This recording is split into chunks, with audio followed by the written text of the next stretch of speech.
예, 다시 돌아왔습니다. 예, 부활하신 예수님을 따라잡습니다. 이제 마지막 편인데요. 예수님이 다시 모은 제자들 40일 동안 사역을 이제 마쳤습니다. 어떤 사역을 했냐면 지난 시간에 성경을 증거하시고 새로운 비전을 주셨다. 그리고 이제 마지막으로 승천하시는 장면에서 마지막으로 하신 일이 있습니다. 이제 마지막 부탁을 하시는 장면인데요. 이제 그게 무엇을 의미하는가 그걸 오늘 마지막으로 공부하겠습니다. 예수님께서는 성령을 기다리라 이렇게 말씀하셨습니다. 아버지가 연약하신 성령을 기다려라. 사도행전 1장 4절과 5절에 사도와 같이 모이사 저에게 분부하여 가라사대 예루살렘을 떠나지 말고 내게 들은 바 아버지의 약속하신 것을 기다려라.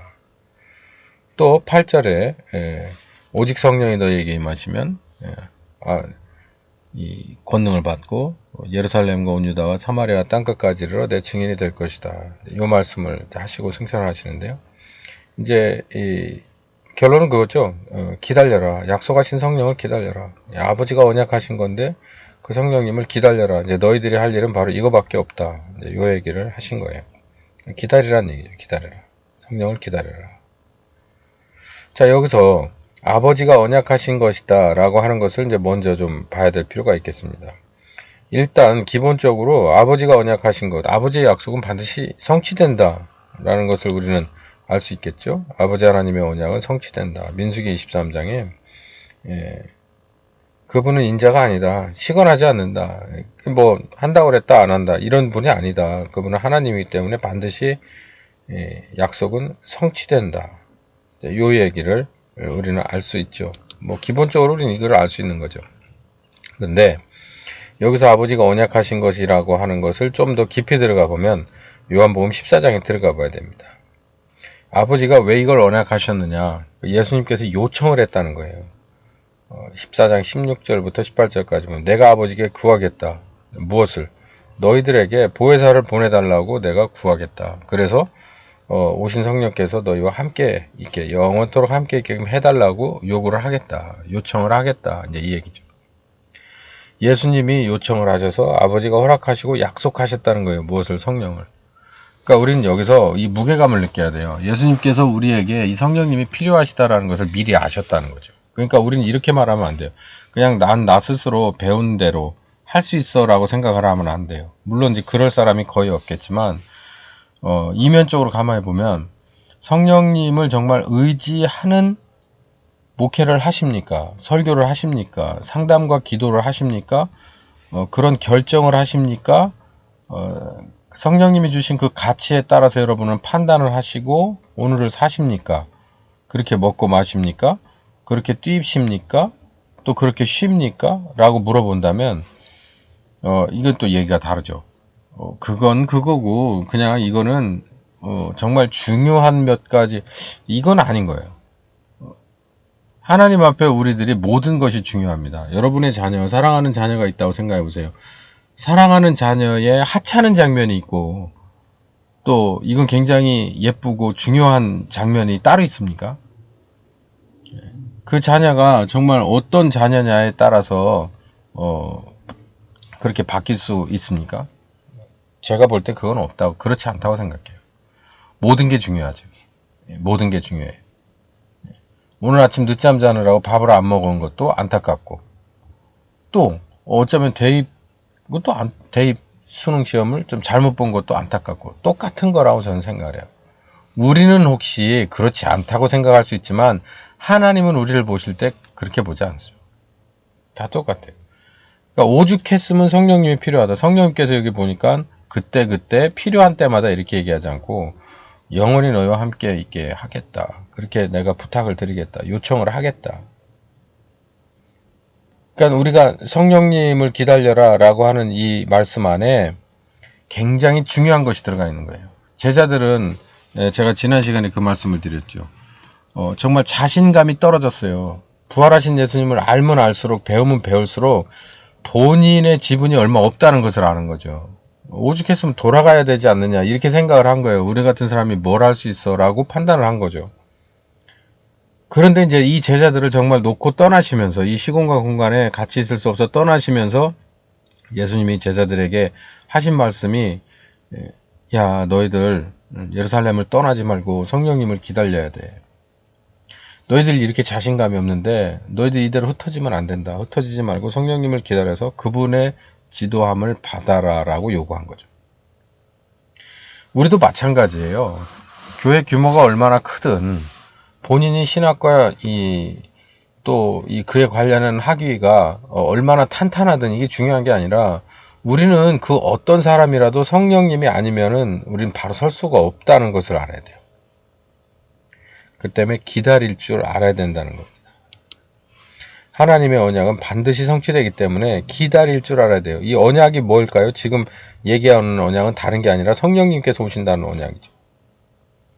성령님께서 오셔서 너희들에게 침례를 줄 것이다. 이 침례라고 하는 것은 방언 하나로 대언할 이게 딱 잘라서 말할 수 없는 거예요. 그 하나의 증상이 될 수도 있어요. 근데 이 침례라는 것은 죽고 사는 것이죠. 새로운 사람이 되는 거예요. 성령님이 함께 하시니까 새로운 사람이 되는 겁니다.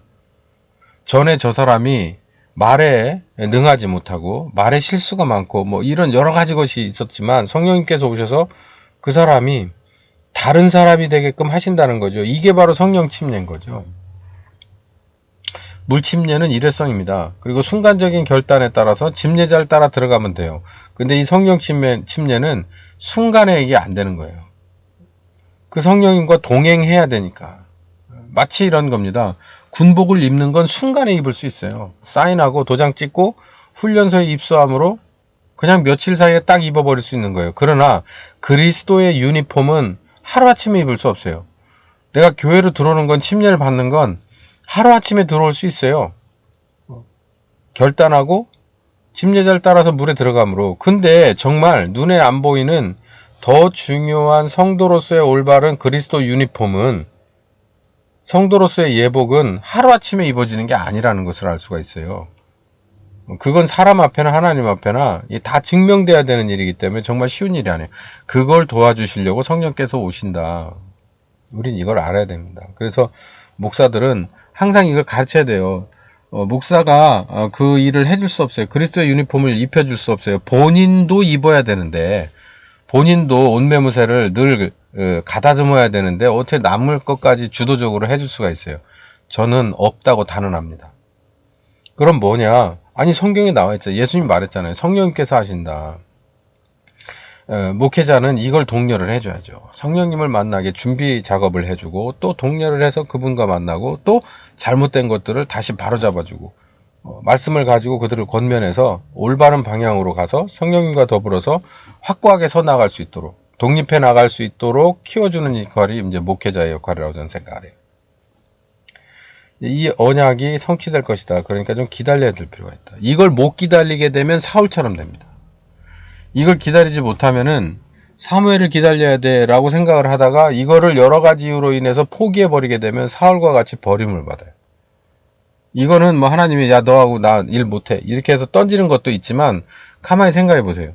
하나님을 의존할 타이밍에 신학교 서적을 또 내 합리적인 그런 경험들을 또 세상의 많은 전화번호들을 의지한다고 생각을 해보세요. 이게 하나님이 같이 일할 수 있는 틈이 없잖아요.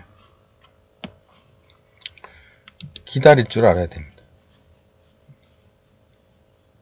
제자들이 이렇게 물었어요. 사도행전 6장 7절에 1장 6절에서부터 7절에 바로 이때가 이스라엘을 회복하시는 때입니까? 라고 물어봤어요.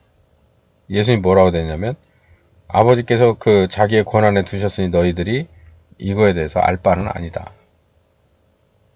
그러니까 우리는 지금 당장 특히 이 동영상을 보시는 분들 중에는 우리나라의 그리고 우리나라 교회의 회복을 생각하시는 분들이 있을 거예요. 그 회복이 어떤 종류의 회복인지도 그리고 하나님이 원하시는 것과 동일한지도 우리는 좀 조율을 해볼 필요가 있어요. 근데 여기 뭐라고 말하냐면 그건 하나님이 할 일이라는 거예요. 가만히 생각해보면 이 말씀이 굉장히 맞는 말씀이고 뼈아픈 말씀이에요. 우리들은 지금 이 세상에 돌아가는 것에 의분을 품을 만한 수준이 아닐지도 모릅니다. 어쩌면 그런 동기부여가 있다고 한다면 예수님께서는 이것부터 해라고 우리들의 시선을 돌려주시는 거예요. 나라를 구하겠습니다 라고 훈련소 앞에 와가지고 나라를 구할 테니 무기를 주십시오. 내게 지도를 주십시오.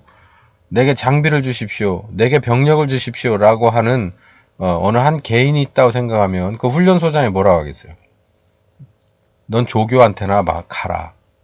다 입 닥치고 조교에게 가. 그러면 알려줄 거야. 그 말씀이 맞죠. 이 제자들이 지금 바로 그런 상황에 처해 있는 거죠.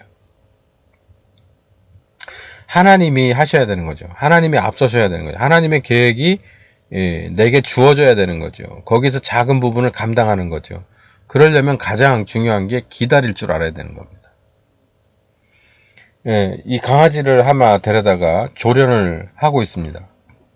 얼마나 어려운 일인지 이 안에서 성령님께서 저를 조련하시는데 이렇게 힘들까? 아니 이보다도 더 힘들겠구나라는 것을 많이 느껴요. 가장 어려운 게 뭐냐면 기다리라고 하는 거예요. 기다려 그러잖아요. 기다려. 왜 기다리라고 합니까? 얼음을 시켜놓고 내가 볼 때 이걸 즐기려고 하는 게 아니죠. 나서지 말아야 될 때 나서니까. 그러면은 큰일을 그르치니까. 그래서 너는 기다려. 안정하고 기다려. 이렇게 얘기하는 거죠. 지금은 아니야. 기다려. 굉장히 중요한 명령이죠. 우리도 이걸 알아야 됩니다. 성령님께서 먼저 리더 하실 때까지 우리가 기다릴 줄 알아야 돼요. 그걸 못 기다려서 망한 왕이 바로 사울왕이듯이 우리 또한 그래요. 이거를 훈련을 잘 받아야 돼요. 기다릴 줄 알아야 돼요. 기다릴 줄.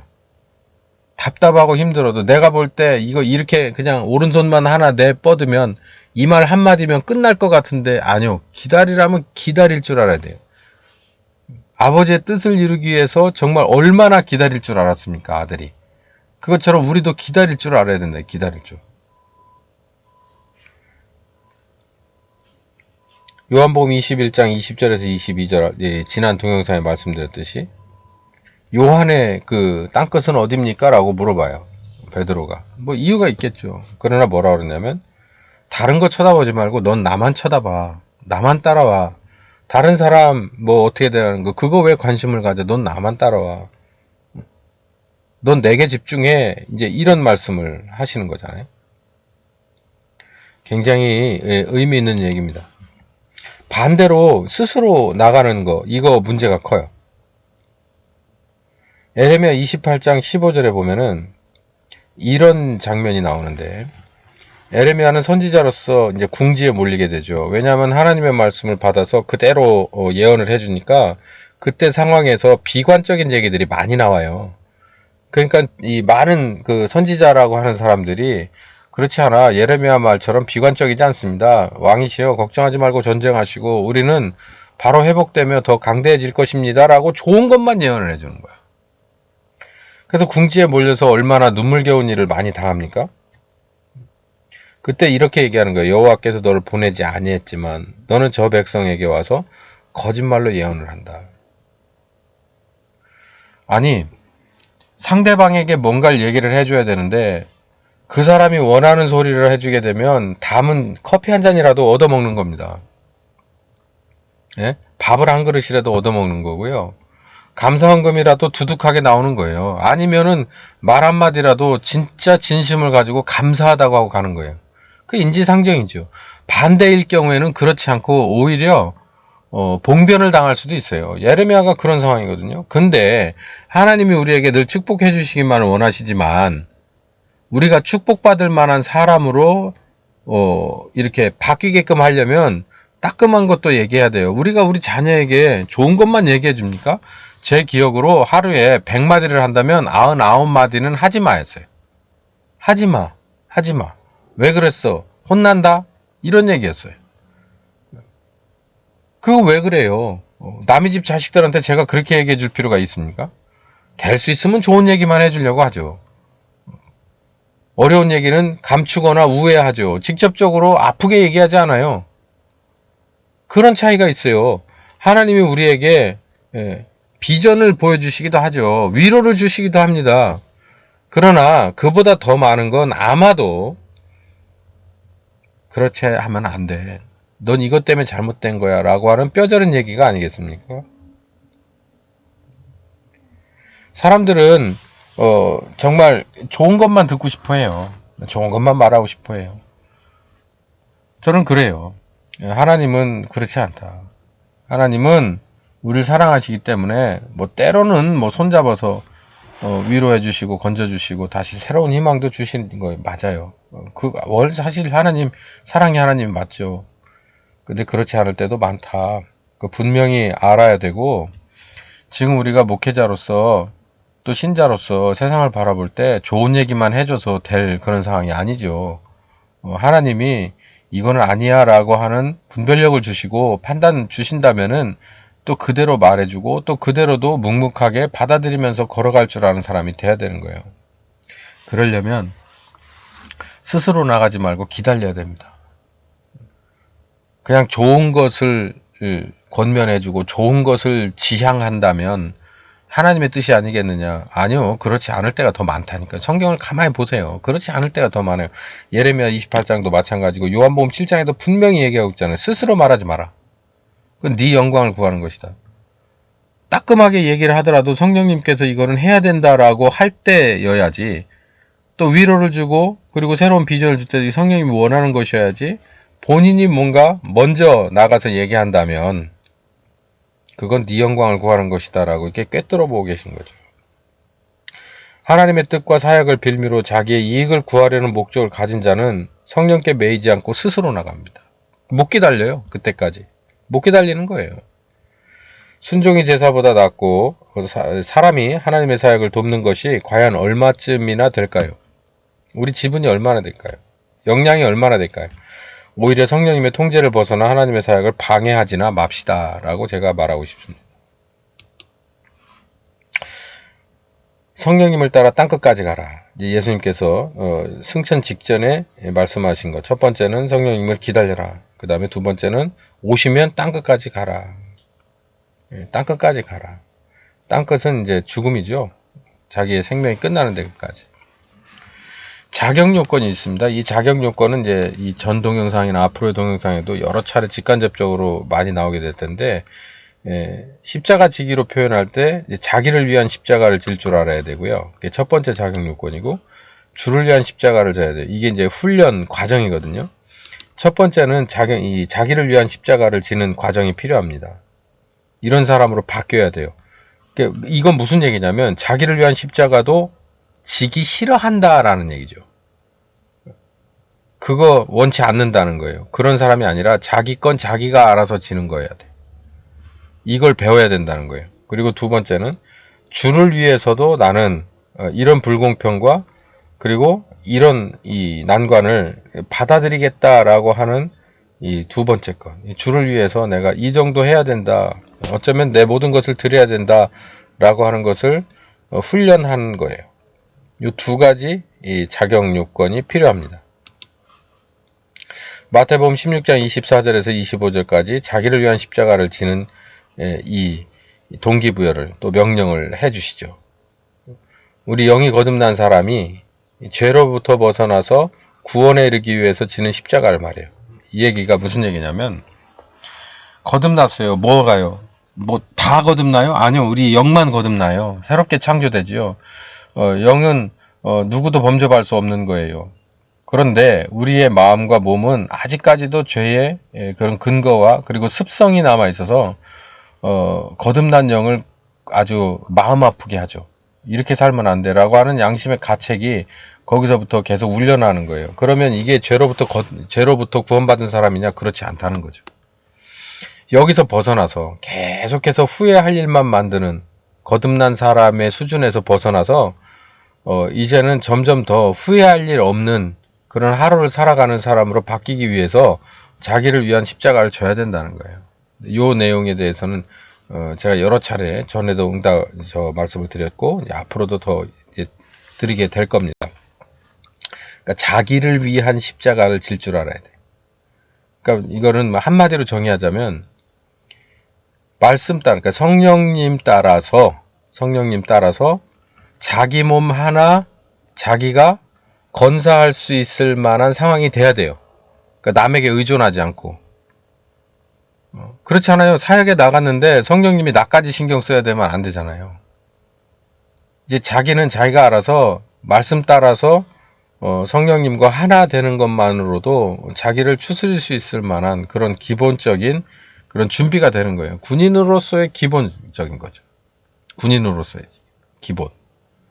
총 쏘고, 총검술하고, 제식하고, 그리고 내무반 생활할 줄 알고, 그런 걸 말해. 아주 기본적인 걸 말하는 거예요. 신자로서 이게 기본이에요. 신자로서.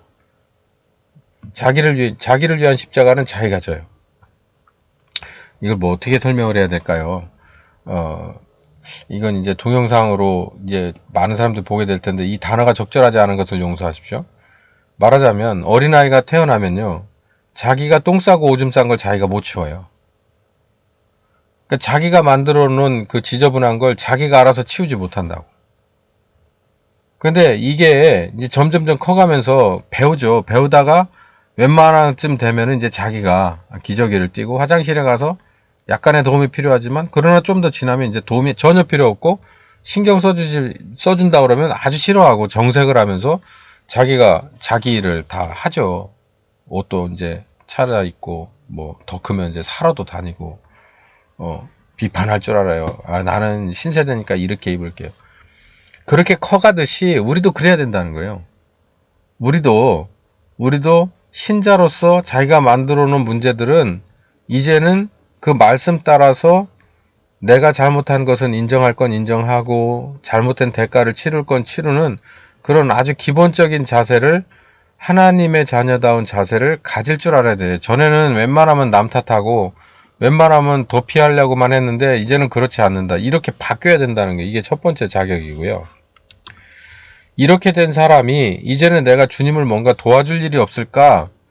그랬을 때 베드로에게 내 양을 먹여라 이렇게 요구를 하시는 것처럼 우리에게도 한 사람의 양을 맡겨준다면 또 한 가지 작은 영역을 주어 주신다면 다스리고 지킬 수 있는 이런 또 그런 걸 준비하려면 그런 리더로서의 준비를 하려면 이런 것도 필요해요. 그게 바로 주님이 나를 관리하실 때 자기가 졸지 않고 주무시지 않고 쉬지 않고 모든 것을 투자해서 가르치듯이 우리도 그럴 수 있느냐라는 것이죠. 이게 바로 자격요건 2입니다.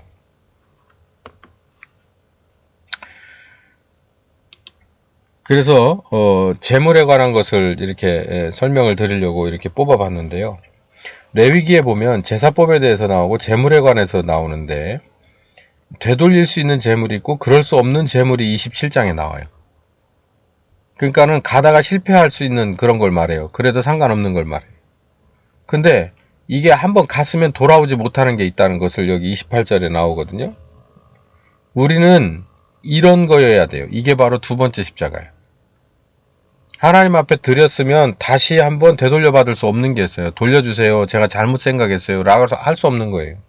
그럴 거면 아예 바치지 말아야 된다는 거죠. 그렇게 할 수 없는 재물이 있고 어쩌면 그래 돌려줄게 이러면서 돌려둘 수 있는 수준의 재물이 있다는 거예요. 이제 신약의 성도들은 바로 이 재물에 대해서 따라가야 된다는 거죠. 이게 바로 초대교회 신자들이었어요. 돌아올 생각을 하지 않는 거예요. 그냥 땅끝까지 그냥 계속 직진만 하는 사람들을 말하는 거죠.